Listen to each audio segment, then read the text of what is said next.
안녕하세요. 능인고등학교 역사랑 조중훈 선생님입니다. 본격적인 고등학교 한국사 수업을 하기에 앞서 이번 고등학교 한국사 과목의 교육 과정이 어떻게 바뀌었는지, 그리고 또 수업은 어떻게 진행될 것인지에 대한 짧은 오리엔테이션을 진행하도록 하겠습니다.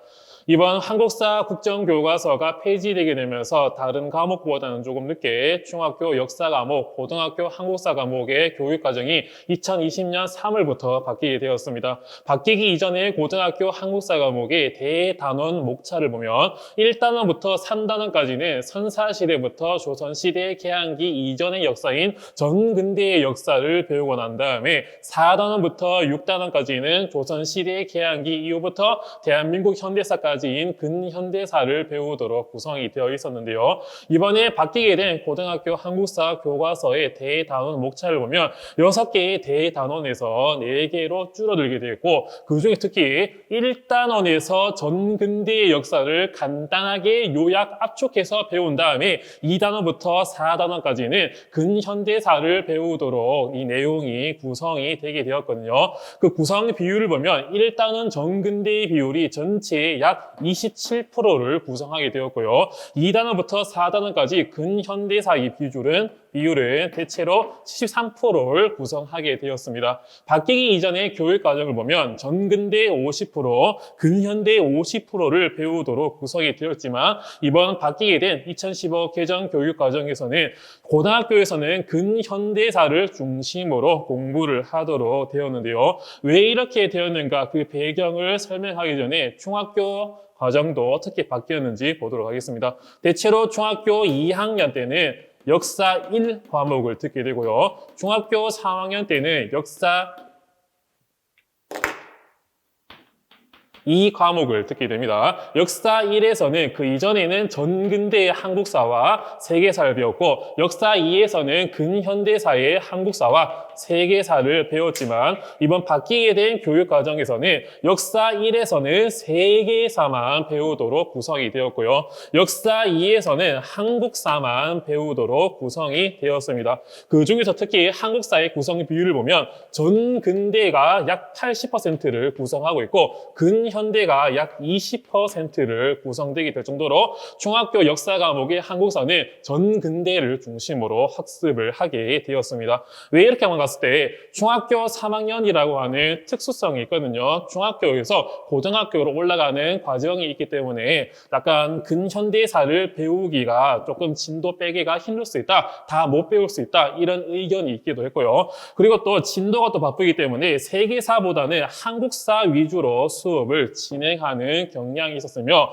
마찬가지 중학교에서 배운 한국사 내용과 고등학교에서 배우는 한국사 내용이 똑같다, 중복된다, 지겹다, 지루하다, 이런 내용이 있었기 때문에 또 이렇게 체제가 바뀌게 되었거든요. 수학 같은 과목에는 중학교에서 고등학교 올라가게 되면 좀 더 심화 과정을 배우기 때문에 조금은 새롭게 배울 수 있지만, 역사 같은 경우에는 중학교, 고등학교에서 배우는 내용이 같다, 이런 내용이 있었으며, 그리고 또 세계사를 먼저 배우기 때문에 세계사의 시각에서 한국사를 바라보도록 이렇게 교육 과정이 바뀌게 되었습니다. 중학교에서는 전근대를 먼저 중심으로 배우고, 근현대는 예고편으로 간단하게 예습을 하는 차원에서 고등학교에 올라가게 되면, 일단은 전근대 한국사 2에서는 중학교에서 배운 내용을 간단하게 복습을 하고 근현대사 위주로 수업을 진행하도록 구성이 되었습니다. 이 영상을 보고 있는 여러분들은 선생님과 함께 주1회 한국사 A파트로서 전근대의 역사를 보게 될 것이고요. 간단하게 되어 있다 하지만 중학교와 고등학교 과정에서 꼭 알아야 되는 내용들은 반드시 체크를 하고 넘어갈 수 있도록 수업을 진행하도록 하겠습니다.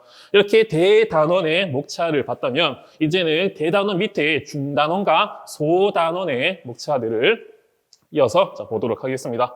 1. 전근대 한국사 2의 첫 번째 중단원인데, 고대 국가의 지배체제라고 해서 선사시대부터 남북국 시대까지의 역사를 배우게 됩니다. 여기서 보면 주제 1에서 주제 4까지는 국가라든지 왕이라든지 전쟁이라든지 이런 정치사를 먼저 배우고 난 다음에 주제 5에서 소단원 5에서는 사회사 그리고 경제사를 배우게 될 것이고요. 중단원 2를 넘어가게 되면 고대 사회의 종교와 사상이라고 해서 고대의 문화 문화사를 배우게 될 것입니다. 우리의 고유의 사상은 무엇이 있으며 유교, 불교, 도교 같은 외래 사상과 종교는 무엇인가 이런 것들을 배우게 될 것이고요. 3단원에는 고려사로 들어가게 됩니다. 3단원에서는 고려의 정치사들을 배운 다음에 4단원 고려의 사회와 사상에서는 고려의 사회, 경제, 문화사, 즉 정치사를 먼저 배우고 난 다음에 그 다음 사회, 경제, 문화사를 배우는 그런 똑같은 구조로 이어지게 되고요. 5단원에서는 조선시대사에 들어가게 되는데 마찬가지 조선의 정치사들을 배우고 난 다음에 6단원에서는 양반 신분제 사회와 상품 화폐 경제, 사회, 경제, 문화사를 이어서 배우게 될 것입니다.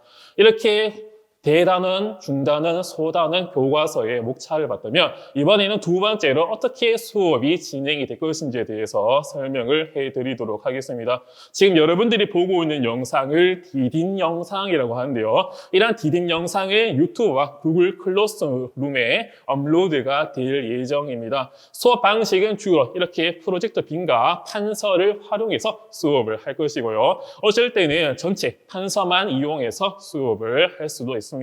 여러분들은 이 디딤 영상을 집이나 독서실이나 도서관에서 먼저 미리 예습을 하고 미리 보고 온 다음에 교실 수업에 꼭 참여를 해 주셔야 되고요. 이렇게 여러분들이 영상을 보고 왔으면 교실에서는 이렇게 내용 지식을 설명할 시간이 줄어들었기 때문에 그만큼 다양한 활동형 수업을 진행할 것입니다. 게임이라든지 글쓰기라든지 그리기라든지 만들기 등등의 다양한 형태로 진행을 할 예정이고요.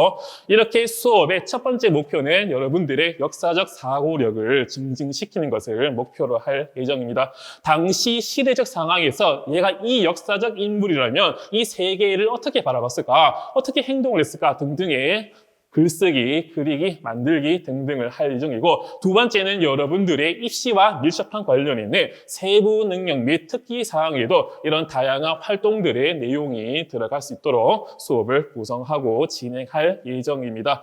이렇게 오리엔테이션은 끝났고요. 마지막으로 이 말을 좀 하고 넘어가도록 하겠습니다. 땡땡은 모든 학문의 기반이다. 이 땡땡은 뭘까요? 선생님 개인적인 생각이지만 인간과 이 세계에 대해서 연구하고 고찰하고 탐구하는 철학, 그리고 지금 여러분들이 배우고 있는 이 역사, 인류의 변천과 발전의 과정을 담은 역사, 이 두 가지가 모든 학문의 기본이자 기반이라고 선생님은 개인적으로 생각을 합니다. 내가 이것을 연구했을 때 우리에게, 인간에게 이로운 점은 무엇일까? 해로운 점은 무엇일까? 이데아는 무엇일까? 이거를 왜 연구하게 될까? 저 현상은 왜 발생하게 되지? 이런 철학적인 시각과 다양한 데이터들이 축적을 해서 이 시대적 상황에서는 이러한 학문을 연구했으며 이러한 시대적 상황에서는 이렇게 공부를 했으며 이런 데이터들이 축적돼가지고 현재 어떤 A, B, C, D 각각의 학문이 만들어졌다 선생님은 생각을 하거든요. 그렇기 때문에 여러분들도 이 한국사 시간을 통해서 이 세상과 이 세계를 넓게 볼 수 있는 그런 시각과 비전을 가지기를 바라겠습니다. 이렇게 오리엔테이션은 끝이 났고요. 1강에서는 한국사와 밀접한 관련이 있는 주요 장소, 지명, 하천 등등에 대해서 배우고 난 다음에 부석기, 신석기로 넘어가도록 하겠습니다. 오리엔테이션 들어주셔서 감사하고요. 1강에서 찾아뵙도록 하겠습니다. 감사합니다.